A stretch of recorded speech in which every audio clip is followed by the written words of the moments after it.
and welcome to Faith on Film, a program designed to keep you informed and aware of everything that's happening in the world of faith and family films. How do you like this look? I know, I never dress up like this, but today is very special. You see, today I'm interviewing somebody that's not just a filmmaker, he's an attorney, and we know that attorneys always dress up, so I didn't want to look too shabby. Let me introduce him to you. Dr. Joel W. Bunkowske, Esquire, is an award-winning attorney with over 30 years of experience in the music, television, and film industries. He is the recipient of Grammy, Dove, and Gold Record Awards for his legal work in the music and film industries. He has worked with Academy Award-nominated actors, Grammy and Dove Award-winning recording artists, and legendary producers. His area of practice include film, television, and music, a chief of legal and business affairs, film production, finance and global distribution, contracts, dispute resolution. I'm running out of breath here. And if that wasn't enough, he's also teaching at a university. Joel, welcome to Faith on Film. What do you do in your spare 1 minute a day? Well, actually, right before I go to bed, I play a little bit of guitar just to clear my head, otherwise I can't get to sleep. Well, I tell you this, I love when I have a first, and again today is a first because it's the first time I have a lawyer on the program. I've usually got producers, directors, writers, you name it, but a lawyer, this is definitely a first for me. So listen, now I know we're going to talk about all that lawyer stuff, but I think your story of who you are is probably the most interesting part here, and I'd love for our viewers to hear a little bit about you. In fact, it says here that you were born and raised in Nigeria. You're not Nigerian though, right? I mean, what's this about?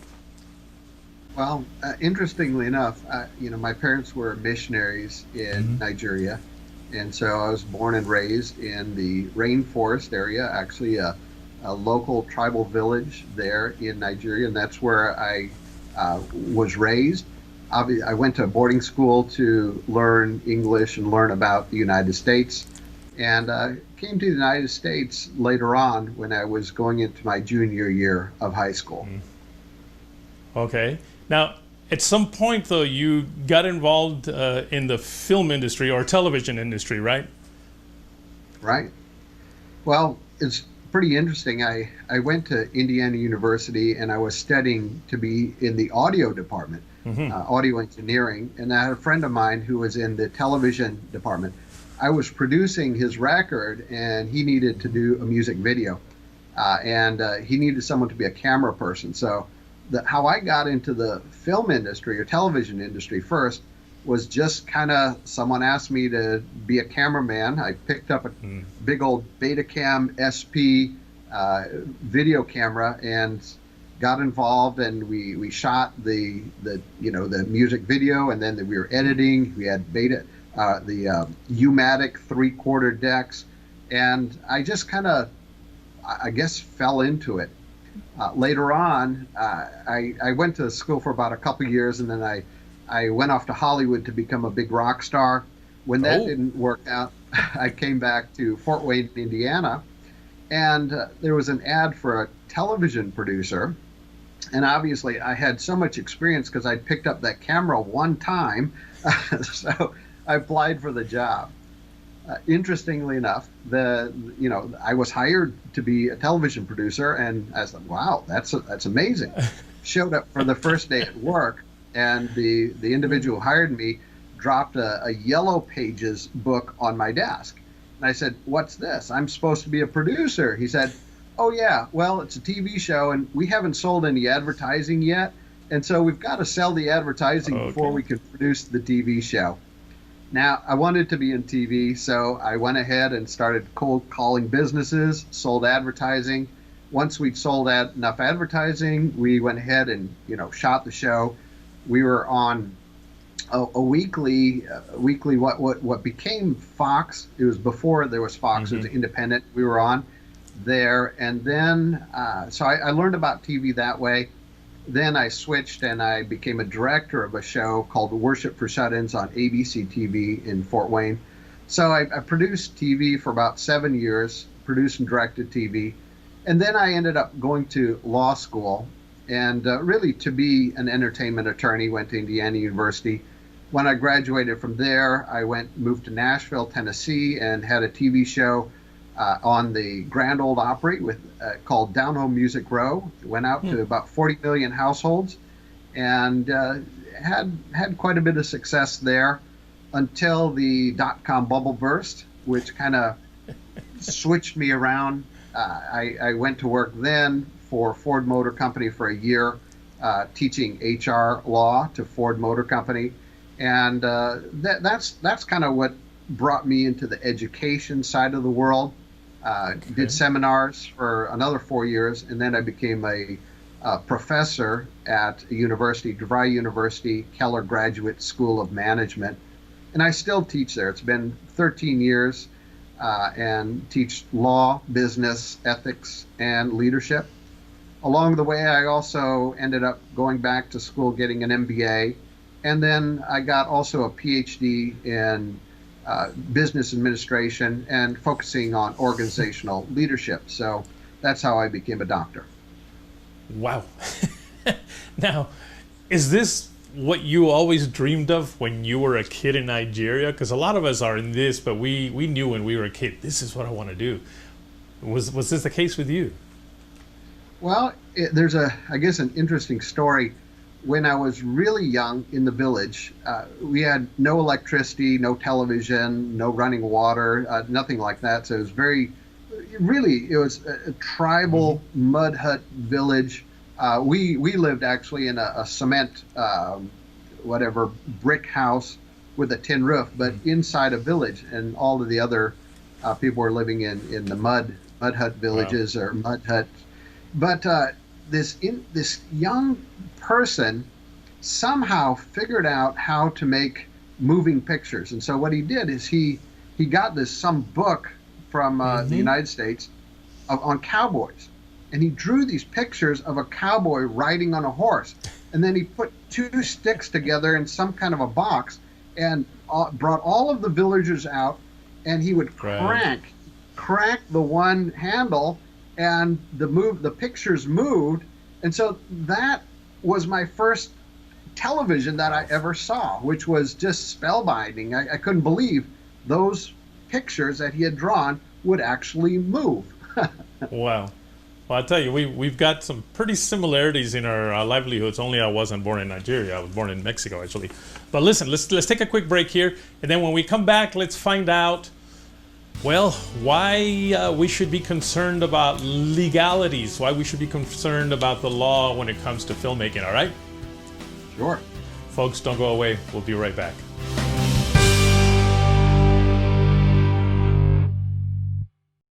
Encourage TV. Family-friendly and faith-friendly content absolutely free. Subscribe today and watch hundreds of hours of content on our streaming channels.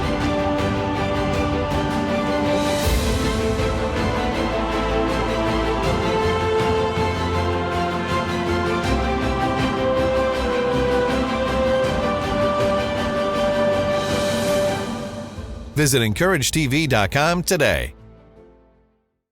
Meet Will. Will wants to make a movie based in Bible times.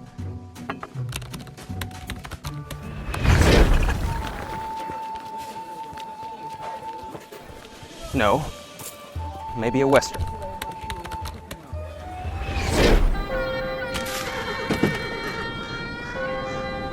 Well, maybe an apocalyptic movie.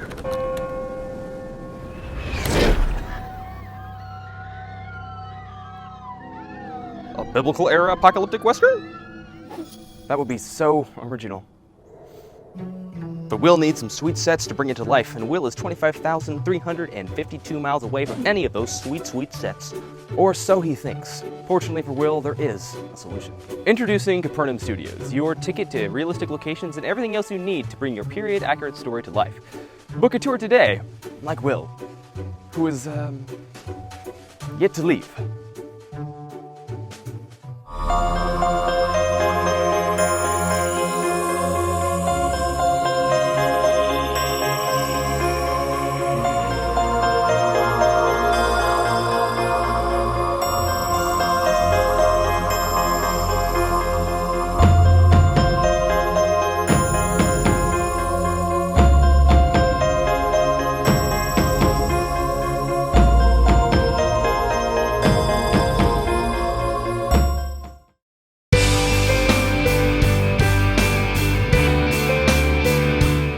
Welcome back to Faith on Film. We are here today with my friend and partner, by the way, Joel Bunkowske. Joel, so we've talked a little bit about you and how you got started and all that this, but you ended up as an attorney.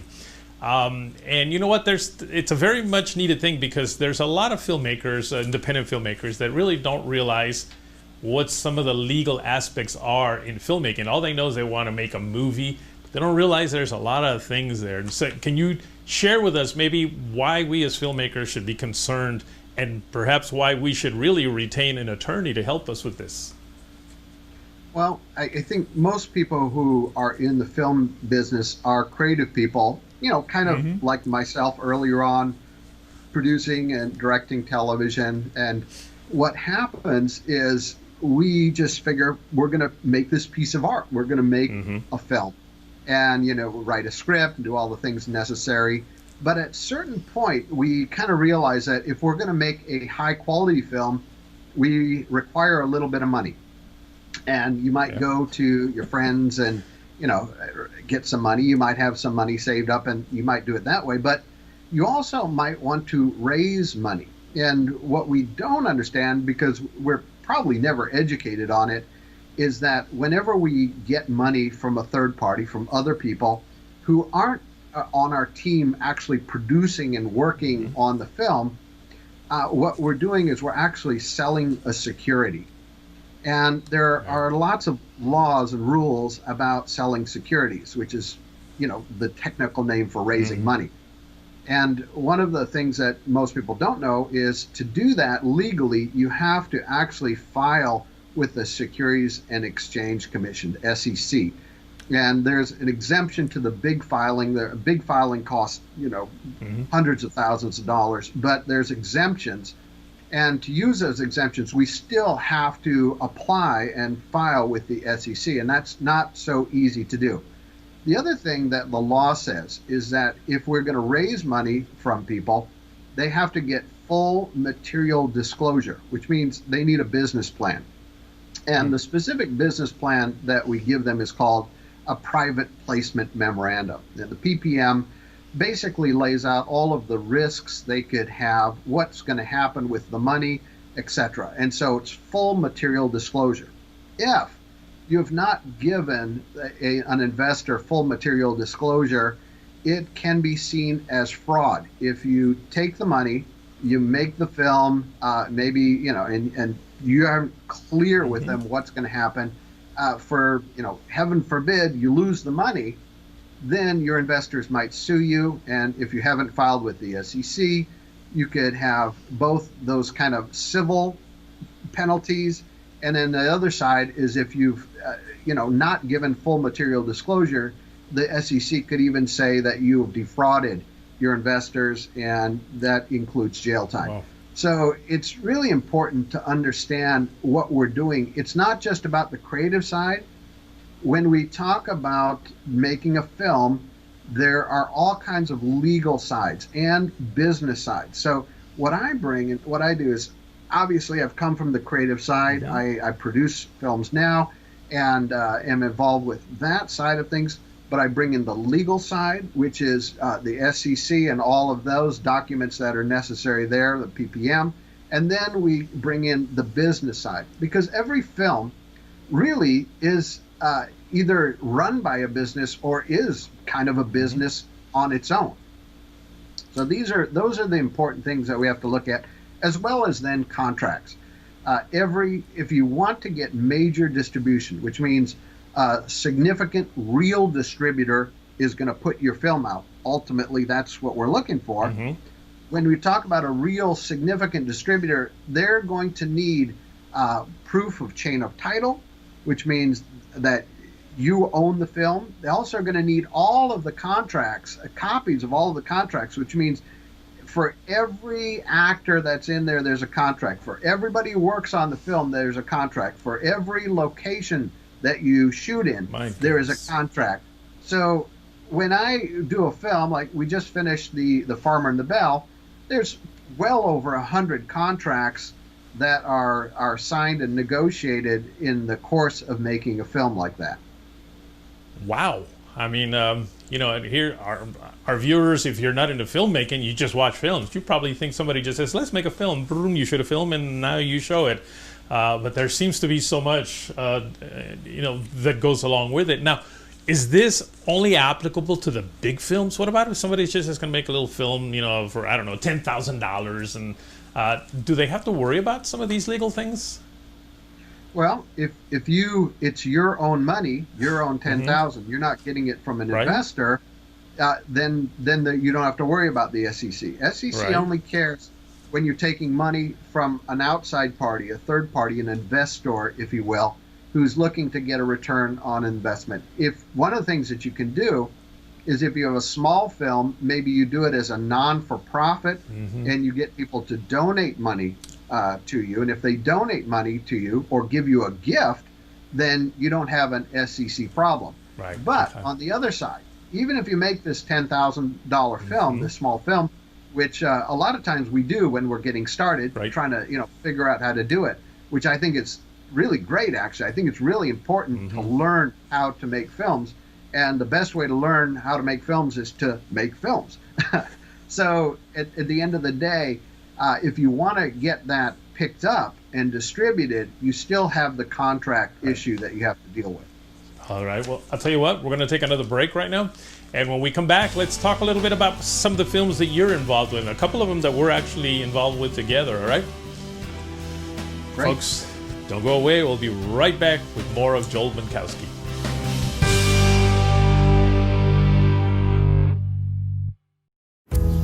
Got a postcard from the grandkids. They went to the Ark. Yeah. What does it say? Well, Annie says they had a blast and that it's really, really big. Everything looks big to a 6-year-old. Well, Hudson says it's even bigger than the castle. Can't be that big. Can it?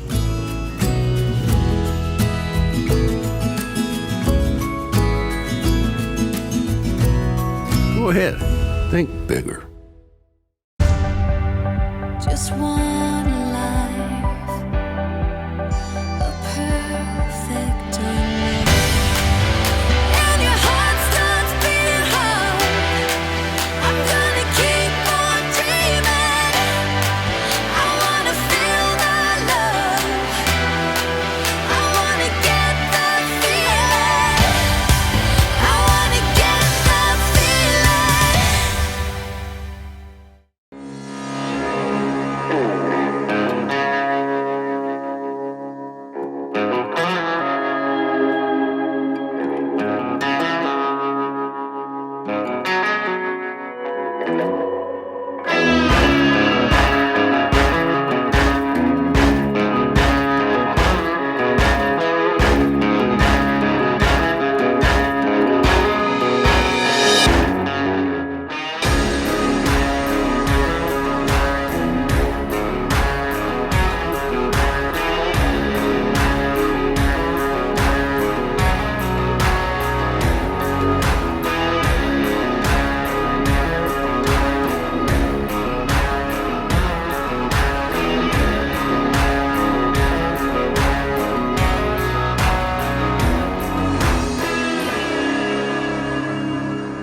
Welcome back to Faith on Film. We're here talking with Joel Bunkowske, who is not just a filmmaker, but an attorney.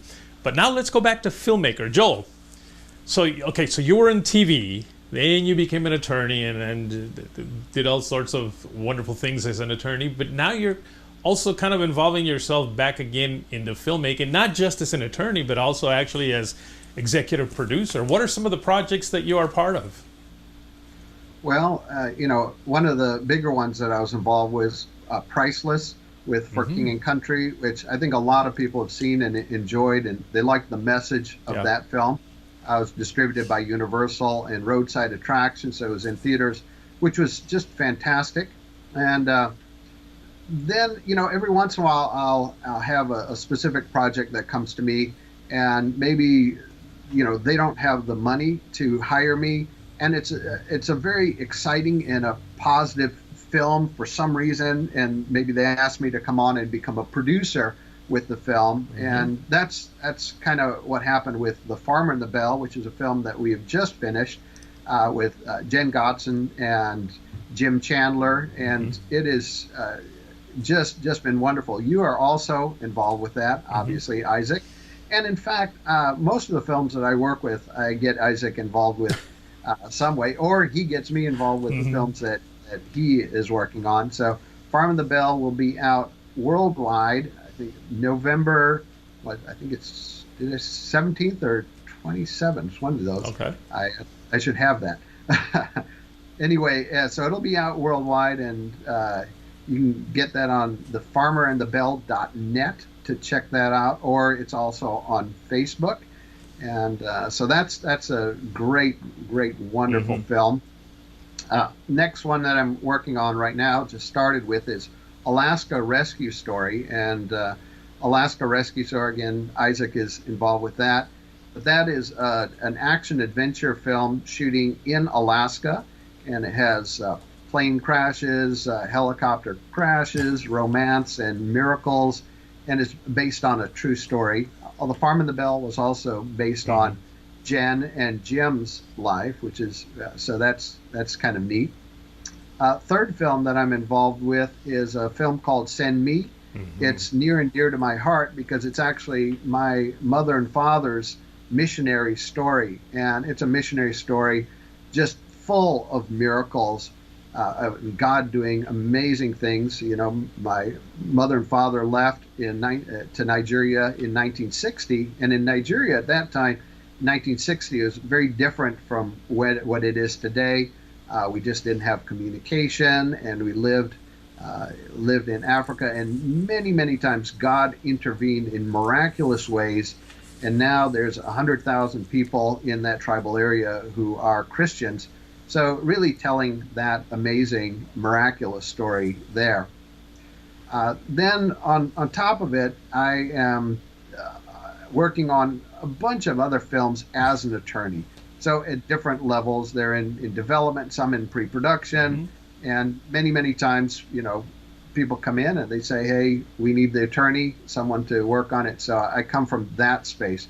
So sometimes I'm working just as an attorney, sometimes I'm producing, and sometimes executive producing, like with Priceless, and have a core team now that I'm building out that just is really amazing, including George Escobar, who is at Focus on the Family. He's the executive producer. He does the productions, the film productions for Focus on the Family.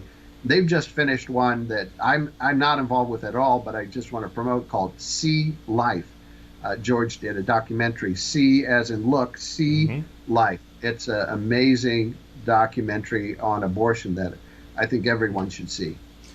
Well, absolutely. And by the way, I'll have, like, you know, the lower third there on the show, so people can kind of, you know, see it and know where they can go find it.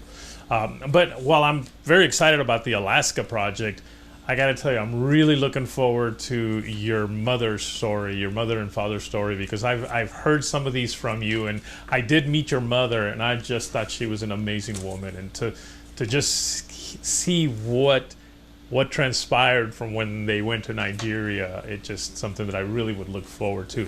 Joel, if people want to get a hold of you or just, you know, find out what you're doing, what's the best way to reach you? My website is bunkowskelaw.com. That is bunkowskelaw.com, bunkowskelaw.com, or joel@bunkowskelaw.com is my email. And that's how you can get in touch with me, and happy to help you with your filmmaking as an attorney. Well, that's fantastic. Well, Joel, with all these things that you are doing, I'm so glad that you took the time to come and be on the program. You know, I look forward to working with you on many more projects. But thank you for coming over and just letting our viewers know a little bit about who you are and what you do, all right? Thank you so much, Isaac. It's always great to work with you, and great to be on the show. Thank you. Folks, don't go away. We'll be right back.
Encourage TV. Family-friendly and faith-friendly content absolutely free. Subscribe today and watch hundreds of hours of content on our streaming channels.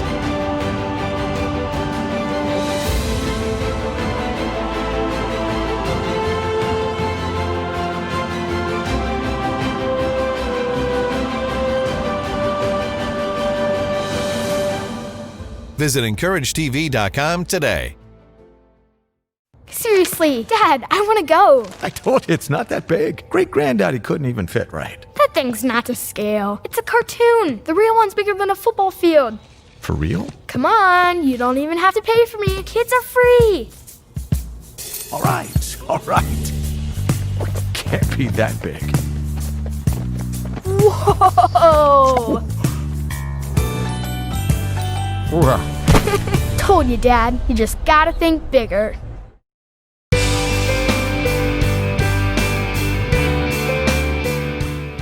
Welcome back. As you notice, I've ditched the tie. It got just a little too stuffy for me. But anyway, I do want to encourage you to check out those movies that Joel was talking about. Priceless, of course, came out several years ago, but I'm sure you can find it.